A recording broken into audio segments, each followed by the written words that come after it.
I grew up in a very traditional family in Albania. They allowed me to go to college, and there I fell in love. But my family wanted me to marry someone else, so my boyfriend and I ran away to Rome.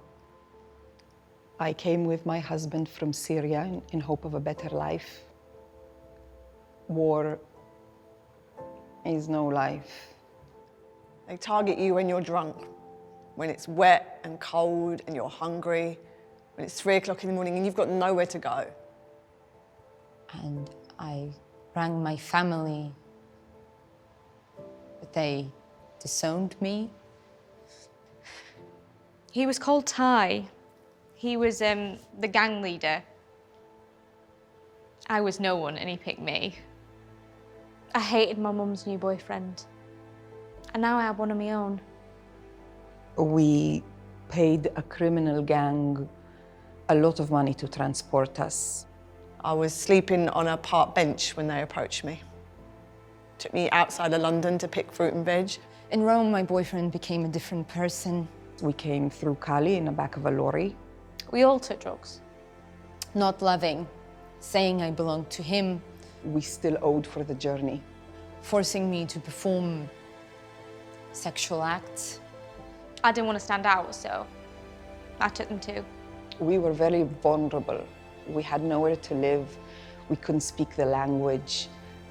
Another man came to the hotel room with a gun.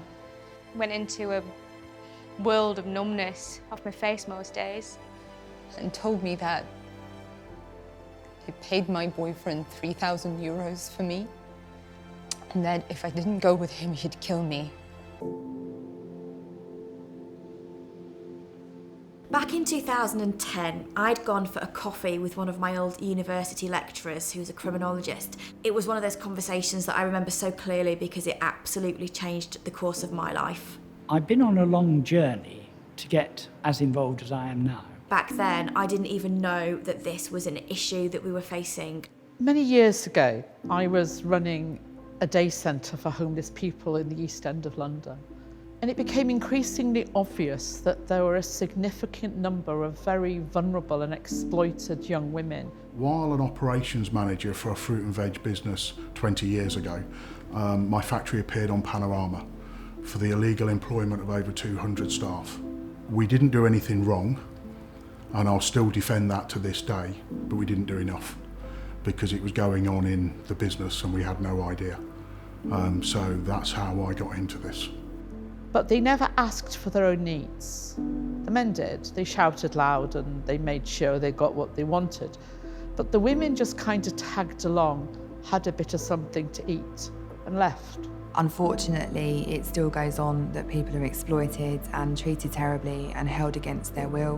One of the biggest problems that we face in the modern slavery arena is that the offences are hidden. The crimes that make the most money for the traffickers are crimes for which they need women. Sexual exploitation, domestic servitude, forced marriage. Modern slavery is flourishing because we're living through a perfect storm.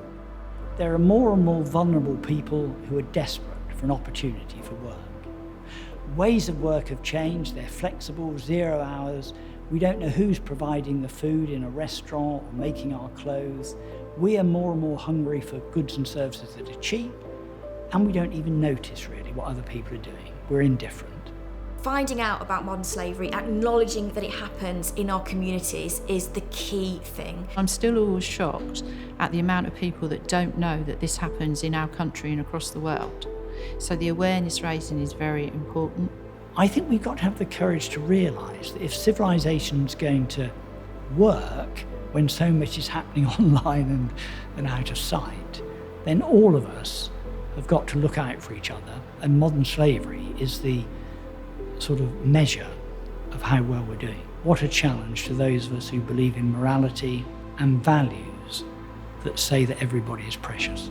I've now specialised in modern slavery because I'm a mother and I would never want something like that to happen to my own child. So that's the fight, that's why I'm doing it, because everybody's somebody's child and nobody deserves to be treated in the way that some of these people have been treated.